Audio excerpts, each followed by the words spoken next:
정부가 추석 민생 안정 대책을 발표했습니다. 알뜰한 추석 맞이 장보기부터 하반기 소비를 뒷받침할 세제 지원 방안까지 최철 숙명여대 소비자 경제학과 교수와 자세히 살펴봅니다. 안녕하세요. 네, 안녕하세요. 네, 이제 추석이 다가오면서 가족들 만날 생각에 설레는 분들 참 많을 텐데 한편으로는 올 추석에 상차림 비용이 과연 얼마나 들까 하고 걱정들 많이 하실 것 같습니다. 올해 추석 비용, 여윳돈을 얼마나 준비해야 할까요? 네, 사실 이제 고물가, 고금리 상황이 지속되면서 우리나라 경제 상황이 장기간 계속 이제 어려움을 겪고 있는데요. 이제 올해 뭐 최대 명절이라 할 수 있는 이 추석의 즈음에서 이 민생 안정 대책의 일환으로 정부에서 이 추석을 위한 이제 특별한 정부 지원 방안들을 최근에 발표를 했습니다. 올 추석 차례상 비용을 그 한국소비자단체협의회에서 한번 이제 그 조사를 해봤는데요.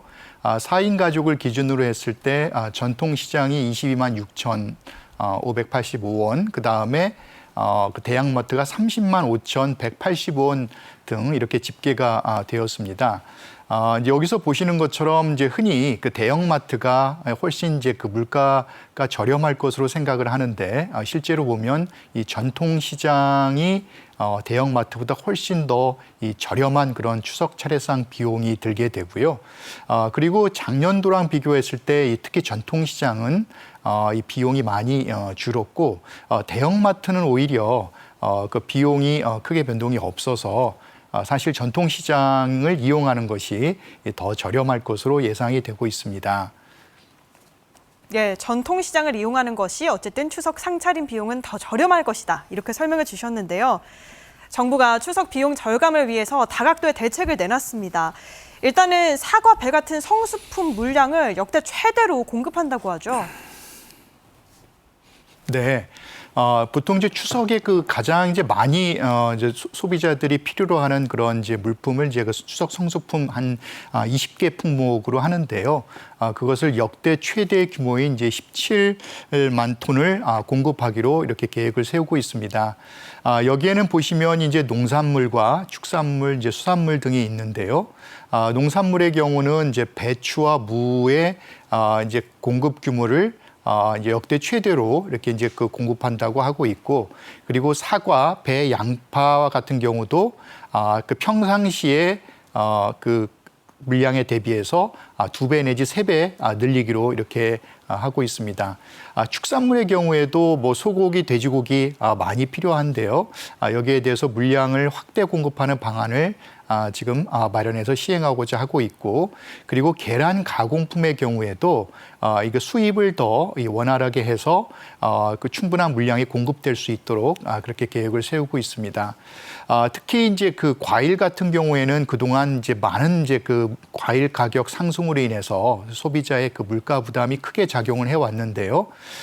이번에는 사실은 이제 그 물가가 조금 안정되면서 예전과 같이 그렇게 큰 물가 부담은 되지 않고 있지만 역시 이제 추석을 맞이해서 국내 그 과일뿐만 아니라 수입되는 그런 과일에서도 원활한 공급을 위해서 그 보통은 이제 그 수입품에 대해서 그 기본 관세율을 적용하지만 거기에 할당 관세라는 걸 적용해서 관세를 거의 0%로 이렇게 혜택을 주고 있는데 수입 농산물, 수입 과일에 대해서 그러한 할당 관세를 하반기까지 내내 연장하도록 그렇게 방침을 세우고 있습니다. 수산물의 경우에도 정부가 비축하고 있는 물량을 활용해서 이 최대 한 45% 가격이 저렴하도록 공급할 방침인 것으로 밝히고 있습니다. 예, 이렇게 성수품을 공급하는 걸 또 넘어서서 정부가 다양하게 직접 할인 같은 혜택도 주기로 했었는데요. 실제로도 이 서프라이즈 한우 세일 13일까지 진행되잖아요. 이걸 통하면 한우를 최대 50% 저렴하게 또 살 수가 있습니다.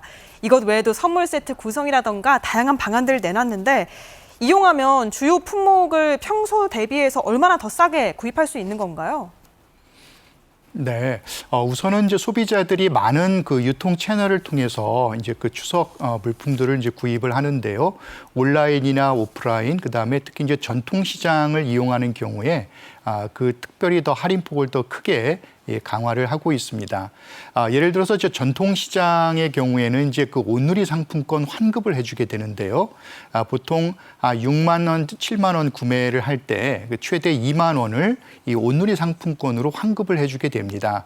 그래서 이 온누리 상품권을 또다시 이제 활용할 수 있는 그러한 이제 절약 기회가 생기게 되고요.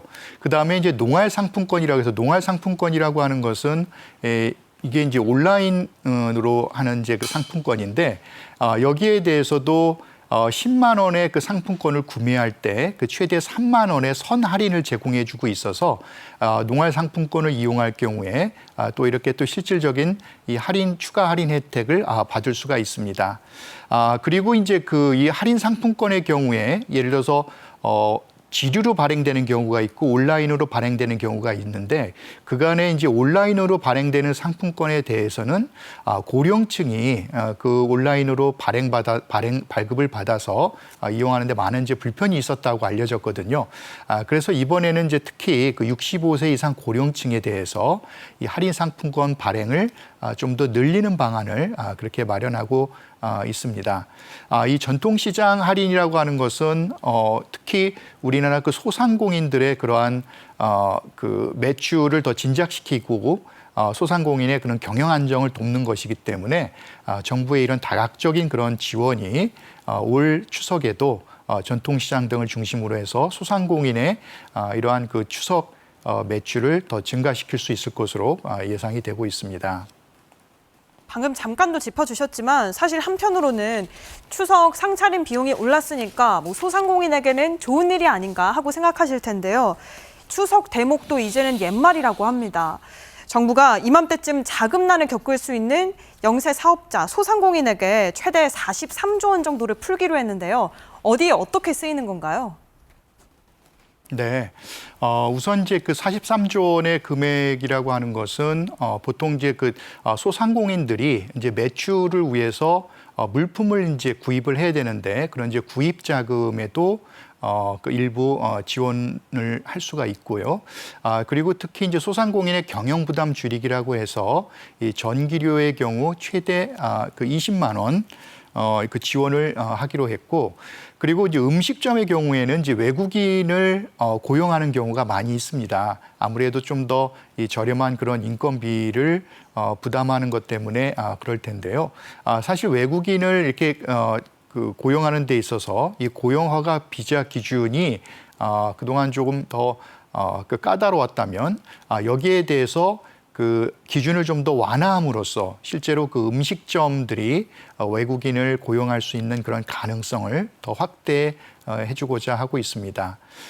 그리고 이제 30인 미만 사업장의 경우 그 고용 산재 보험료의 납부를 또 일시적으로 유예하는 그런 또 방안을 발표하고 있고요. 특히 이제 그 매출 채권 보험이라는 게 있는데 이번에도 이제 위메프하고 티몬의 사태 때문에 그 셀러들이 즉 판매자들이 대금을 정산받지 못해서 많은 어려움을 이제 겪고 있었거든요. 그래서 이와 같이 매출 채권이라는 것은 실제로는 매출이 일어났지만 그거에 대한 대금이 아직 회수되지 않은 건데 만약에 이러한 그 대금이 회수되지 않았을 그런 이제 리스크가 있기 때문에 여기에 대해서 보험을 가입한 이 중소기업 등에 대해서 매출 채권을 회수하지 못할 때에도 최대 80%까지 그 매출 채권을 회수할 수 있는 보험을 통해 회수할 수 있는 그런 가능성을 열어주고 있습니다.